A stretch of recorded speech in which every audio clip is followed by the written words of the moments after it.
सोचिए जरा कि आधी रात को आप अपने घरों में चैन की नींद ले रहे हों, या फिर आराम करने वाले हों, या फिर पूरे दिन का लेखा जोखा लेकर कल क्या करने वाले हैं उसके बारे में विचार कर रहे हों, और अचानक से आपको लोगों की चीखें सुनाई दें, घर खाली करो, झुंड में लोग भाग रहे हैं, साथ ही औरों को सचेत भी कर रहे हैं कि यमुना का जल स्तर बढ़ गया है, घरों में पानी घुस रहा है, तब आप क्या करेंगे? यही हाल पूरी दिल्ली का है, जहां लगातार हो रही तेज बारिश और बैराजों का पानी नदी में छोड़ा गया, जिसकी वजह से यमुना का जल स्तर खतरे के निशान से ऊपर आया। यमुना किनारे बसे लोगों के घरों में पानी घुसा और वह अपना घर छोड़ने को मजबूर हो गए।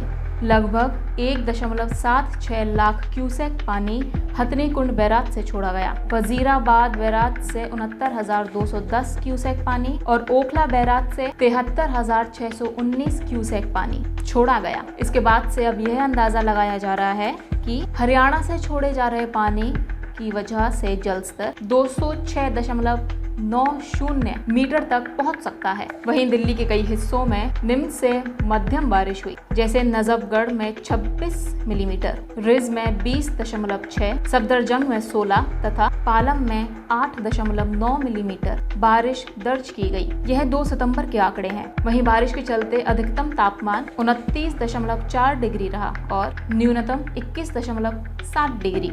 वहीं बात करें दिल्ली एनसीआर के हाल की, तो बारिश की वजह से नोएडा और गाजियाबाद में 12वीं तक के स्कूलों को बंद कर दिया गया है और गुरुग्राम में हुई 139 मिलीमीटर बारिश की वजह से 50 से अधिक इलाकों में बारिश का पानी भर गया। दिल्ली में यमुना के बढ़े हुए जल स्तर के कारण यमुना से प्रभावित बाढ़ इलाकों को सरकार ने खाली कराना शुरू कर दिया है। यमुना हरियाणा और यूपी के रास्ते दिल्ली में आती है। यमुना के निचले हिस्सों में बुराड़ी खादर, सभापुर गांव, civil lines, new Usmanpur, Kashmiri gate, Shastri park, Yamuna Bazar, Gandhinagar, ITO, Geeta colony, Yamuna Khadar और मयूर विहार फेज 1 आदि इलाके आते हैं, जिन पर बाढ़ का खतरा हर बारिश में रहता है, जो कि हाल ही में 2023 में देखा गया था। सरकार ने इससे निपटने के लिए बाढ़ कंट्रोल रूम हेल्पलाइन नंबर 9958806172 जारी किया है। साथ ही 58 बोटें 24 यमुना में तैनात और 2 गोताखोर हर बोट पर तैनात किए गए हैं। इसके अलावा बाढ़ प्रभावित निचले हिस्सों को खाली कराना शुरू कर दिया गया है। प्रशासन ने लोगों के लिए शिविर की व्यवस्था भी बनाई है। शिविर में लोगों को बाढ़ से तो राहत मिल गई है, लेकिन और कई समस्याएं सामने आ रही हैं, जैसे लोगों की तादाद के हिसाब से कम शौचालय, स्वास्थ्य सेवा का अभाव, बाढ़ के पानी में मच्छर गंदगी से बीमारी का खतरा बना हुआ है, कोई मेडिकल कैंप न लगना, बाढ़ जैसी स्थिति में बुखार और खांसी जैसी बीमारियों के फैलने का खतरा अक्सर ही बना रहता है, उसके इलाज के लिए कोई डॉक्टर मौजूद ना होना, बिजली की कोई सुविधा ना होना। अब यह समस्याएं लोगों के सामने आ रही हैं। दिल्ली में 2023 में आई बाढ़ की तरह इस बार भी लोगों को परेशानियों का सामना करना पड़ रहा है। फसल पौधे बर्बाद हो रहे हैं, काम प्रभावित हो रहा है, लोग अपना जरूरी और कीमती सामान लेकर राहत शिविरों की ओर बढ़ चले हैं। इसी के चलते हरियाणा से नहर टूटने के चलते नजफगढ़, झरौंदा, जफरपुर, ढांसा और बक्कड़गढ़ गांव में खेतों और घरों में पानी भर गया है, जिसमें झरौंदा गांव के 2000 लोग फंस गए थे, जिन्हें सुरक्षित बचाकर स्कूल पहुंचाया गया। दिल्ली सरकार ने बढ़ते जल स्तर पर सतर्कता दिखाते हुए लोहे के पुल से यातायात परिचालन बंद कर दिया है। ट्रैफिक पुलिस वाहनों को दूसरे रास्ते से जाने की सलाह दे रही है। इसके साथ ही रेलगाड़ियां धीमी रफ्तार से पुल क्रॉस कर रही हैं। कुछ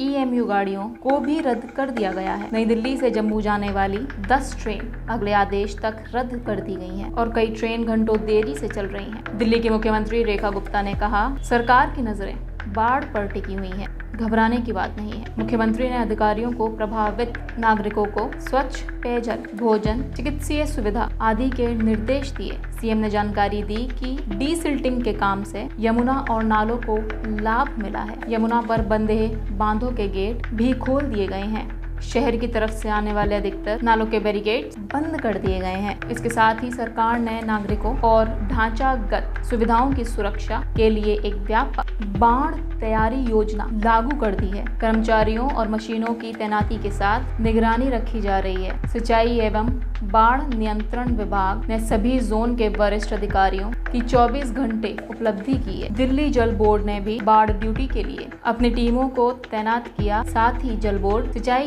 एवं बाढ़ नियंत्रण विभाग और केंद्रीय जल आयोग समन्वय से काम कर रहे हैं। बाढ़ से निपटने के लिए संसाधन जैसे बैग, पत्थर, बल्लियां, नौकाएं, लाइफ जैकेट्स, जनरेटर उपलब्ध है। 82 संवेदनशील स्थानों पर मोबाइल पंप लगाए और 10 स्थायी पंपिंग स्टेशन भी काम कर रहे हैं। बारिश और बाढ़ जैसी स्थिति से मात्र दिल्ली वासी ही नहीं परेशान है, बल्कि उत्तर भारत भी बारिश के कहर से कराह रहा है। जम्मू कश्मीर, हिमाचल प्रदेश, उत्तराखंड से लेकर उत्तर प्रदेश, हरियाणा और पंजाब में लोगों को बड़ी परेशानियां झेलनी पड़ रही हैं। उत्तराखंड में भूस्खलन से कई गांवों का संपर्क कट गया, तो वहीं उत्तर प्रदेश में अगले 24 घंटों में भारी बारिश के आसार लग रहे हैं। पंजाब में तो बाढ़ बर्बादी लेकर आई है।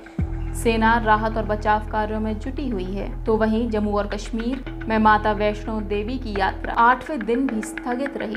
इसके साथ ही भारत के उत्तर पूर्वी राज्यों में भारी बारिश से सतलज नदी में बाढ़ की संभावना जताई जा रही है। मानवता के आधार पर भारत ने पाकिस्तान को बाढ़ के लिए आगाह कर दिया है। पूरा भारत भारी बारिश और बाढ़ जैसी स्थिति से भारी और कई बड़ी परेशानियों का सामना कर रहा है। यह सिर्फ इस साल का हाल नहीं है, बल्कि हर साल का यही हाल है।